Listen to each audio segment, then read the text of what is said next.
Ano yung masasabi nyo dito sa kasalukuyang issue sa pagitan ni Pangulo at ni VP Sara? National security threat nga po bang masasabi yung mga naging pahayag nga ni VP Sara?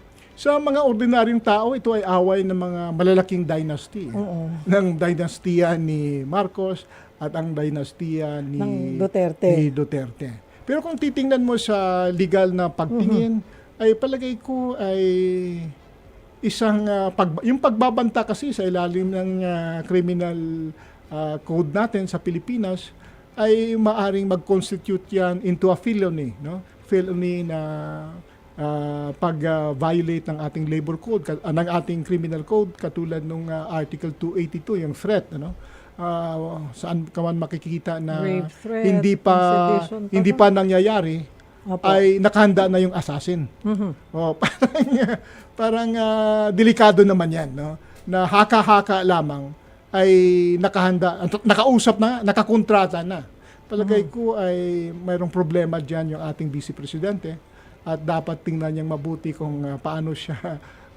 The way this government is handling it, taking it seriously, pagbibigay ng subpoena, yun po ay nararapat lang. Nakikita palagay nyo ko na naman walang... ay bahagi niya ng due process na dapat pinaexplika muna bago magsampa ng kaso. Palagay ko naman may mga subpoena magagaling pa. na abogado si Vice President Sara Duterte. Itong mga pagbibigay ng subpoena at pinapa-explain yung kanyang mga pronouncement, ay palagay ko bahagi lamang yan ng due process. At bawat isa naman sa atin ay entitled sa due process. Kaya proseso lamang ito na dapat sundin ng ating Vice Presidente at hindi dapat niya salungatin.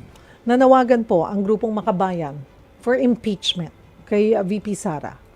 Ano po ang take nyo on that? Is this something that you support? Yung corruption kasi patungkol doon sa confidential fund funds. ay maaring ground yan for impeachment. Ano?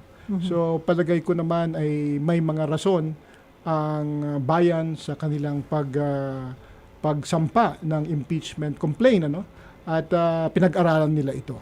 So dapat din naman na sagutin yan ng ating Vice Presidente sapagkat siya ay accountable officer ng ating bansa.